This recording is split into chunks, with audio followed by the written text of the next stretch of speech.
Alexa, what's the weather today?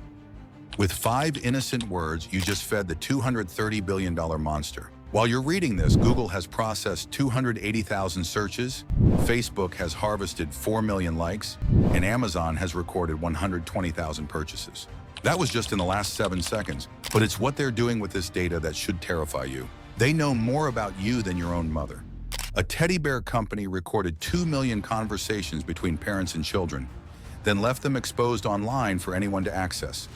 Facebook's internal documents revealed they can identify the exact moment teens feel worthless or insecure, then target ads at them during these vulnerable states.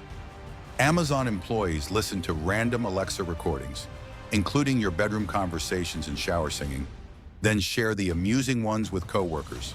Think about that for a moment.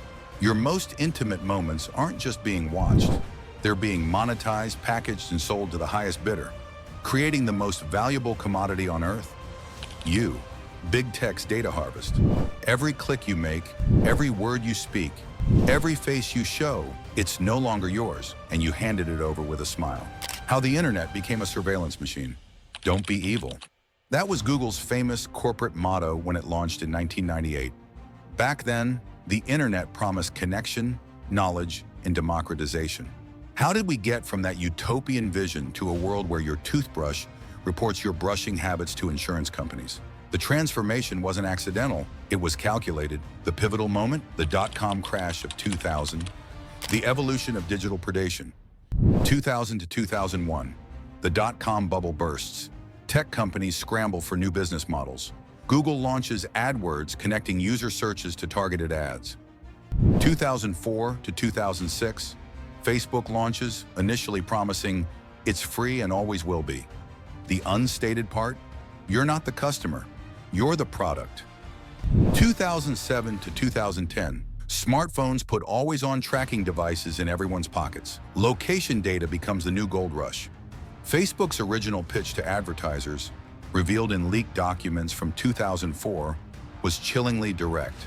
We have profile information you can't get anywhere else. This wasn't just a business pivot, it was the birth of an entirely new economic model that Harvard professor Shoshana Zuboff calls surveillance capitalism, a system where human experience is the free raw material for commercial practices.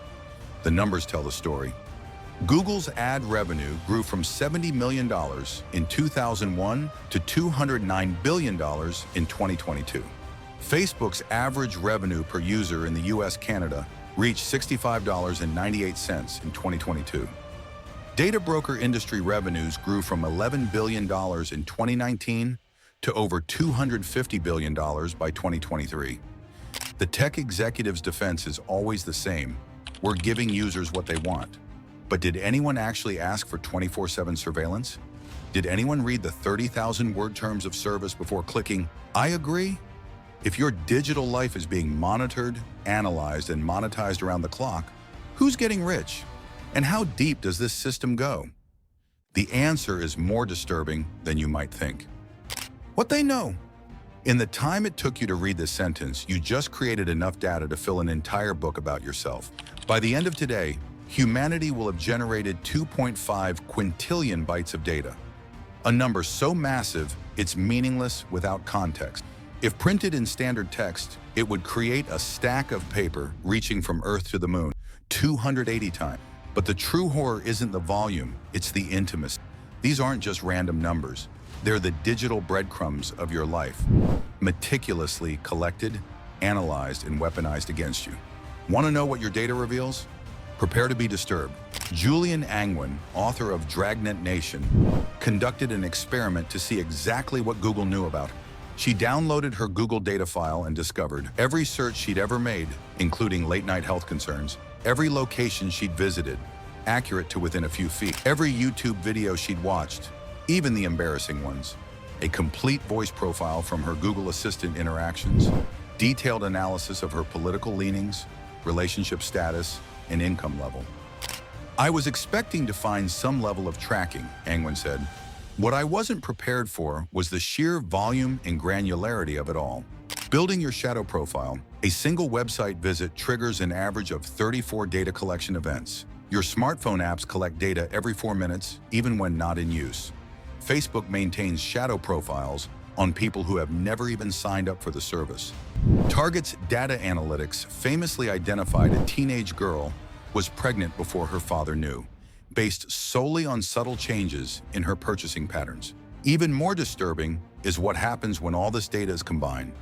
In a groundbreaking 2013 study, researchers from Cambridge University found that with just 68 Facebook likes, they could predict skin color with 95% accuracy, sexual orientation, 88% accuracy, political affiliation, 85% accuracy, intelligence, religious views, alcohol, and drug use. The predictive models we generated could be used in ways that threaten individual autonomy and privacy, the researchers warned. They had no idea how right they were. By 2018, the prediction algorithms had become powerful enough to predict what you'll do before you've decided to do it. As former Amazon chief scientist Andreas Weigand admits, they're not just tracking you, they're tracking who you're going to become. While you worry about the NSA, the real surveillance operation is happening in plain sight, and you're paying monthly subscription fees for the privilege. The microphone in your bedroom. Alexa, are you listening to me right now? You return to your private conversation, unaware that in that inactive moment, your question was still captured, processed, and stored. Welcome to the most intimate invasion you've invited into your home. The silent witnesses. Remember that couple who argued about flooring and saw flooring ads the next day? No coincidence. A Bloomberg investigation revealed thousands of Amazon employees listened to Alexa recordings, hearing everything from bedroom conversations to children sharing personal information, all to improve the product. When confronted in a 2019 Senate hearing, Amazon executives carefully stated, Echo devices are designed to detect only your chosen wake word. Notice what they didn't say, that they only record when that word is detected. A day in your smart life, 7 a.m. Your smart alarm transmits sleep patterns to multiple companies. 7:30 a.m. Your smart TV tracks not just what you watch, but how you react to it. 8 a.m. Your thermostat analyzes your movement patterns to determine when you're typically home alone. The most revealing fact? Former Amazon executive Robert Frederick admitted, I turn off my Alexa whenever I want to have a private moment. I don't want certain conversations recorded or monitored. The man who helped create the technology doesn't trust it in his own home. While we worry about government spying, we've willingly installed sophisticated listening devices in our most intimate spaces. Devices built by companies whose entire business model depends on collecting as much data as possible. Internal documents from a major voice assistant company revealed engineers developing technology that can detect if you're arguing with your spouse, if your children are doing homework, or if you're engaging in intimate activities. Why? To deliver contextually relevant experiences. Read perfectly timed ads. The intelligence community has a term for this, the golden age of surveillance. Not because their technology improved, but because we're voluntarily bugging our own homes. And when you step outside, the tracking only intensifies. Nowhere to hide. We only access your location while you're using the app. That's what they tell you. The reality is far more invasive. In 2018, the New York Times obtained a massive location data file tracking 12 million Americans through their phones. What they found was shocking. Phones tracked users every few seconds, creating detailed maps of daily movements. The data was precise enough to identify individuals, their homes, and workplaces. Data was collected and sold without meaningful consent. Princeton computer scientist Jonathan Mayer puts it bluntly, location data is some of the most sensitive data we have. It can tell you who someone's friends are, where they live, where they work, where they pray, and in America, those things are all constitutionally protected. The data doesn't just feed ads. Insurance companies use it to adjust your rates. Lenders use it to determine your creditworthiness.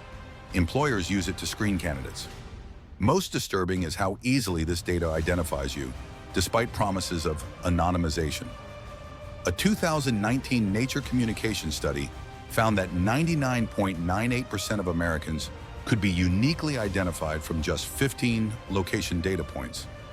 And the surveillance doesn't stop with tracking where you go. It's also monitoring how you feel. Reading your mind. We help people connect and share. That's the promise. The reality? They're studying your emotions with the precision of a psychological experiment, without your knowledge or consent. What can they actually detect? More than you think. Your typing speed reveals anxiety levels. Scrolling patterns indicate depression. Facial expressions show product reactions.